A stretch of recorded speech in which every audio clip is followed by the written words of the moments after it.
Assalamu alaikum, dear viewers. Here I am right in front of you with a short clip, and this short clip is based on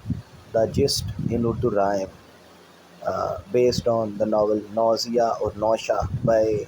a novelist named as Jean-Paul Sartre. He is a French writer, and this is his first novel, and this is a novel replete with his philosophy on existentialism, and especially the concepts of being in itself and being for itself. So here we go. بن کے تاریخ کا میں طالب علم، کیا بتاؤں میں کتنا بد دل تھا، میری سوچوں میں ایک تلاطم تھا، مبتلا ابتلا میں ہر دم تھا، مجھ کو متلی تھی سوچ میں ہر دم، جینا بیکار مجھ کو دو بھر تھا، لکھتا رہتا تھا جو بھی دیکھتا تھا، ایک ڈائری میں میرا سب کچھ تھا. As you know very well, Antoine Roquentin, who is the protagonist of this novel, he is basically a researcher of history and the beginning of this novel.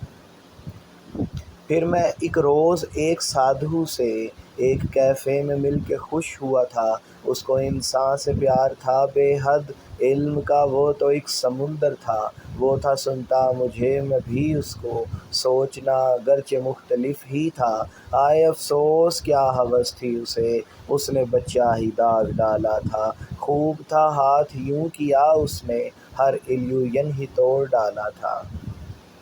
اپنے غم کو میں غلطاں کرنے کو،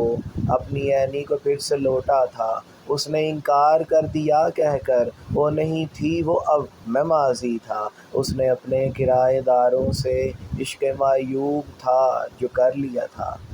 میں نے متلی کو اپنی سوچوں کی آخر کار زیر کر لیا تھا، زندگی کے فریب رستوں میں ایک رستہ چنا جو ناول تھا، میں نے بے نظم زندگانی کو آرٹ سے نظم و ربط دے دیا تھا، میں نے بے نظم زندگانی کو آرٹ سے نظم و ضبط دے دیا تھا، چھوڑ کے ہسٹری کا ہسٹیریا، حسن اور سچ کا رستہ چن لیا تھا، حسن اور سچ کا رستہ چن لیا تھا. Beauty is truth, truth beauty, that is all you know, that's all you need to know. Thank you very much for listening to it. Thank you.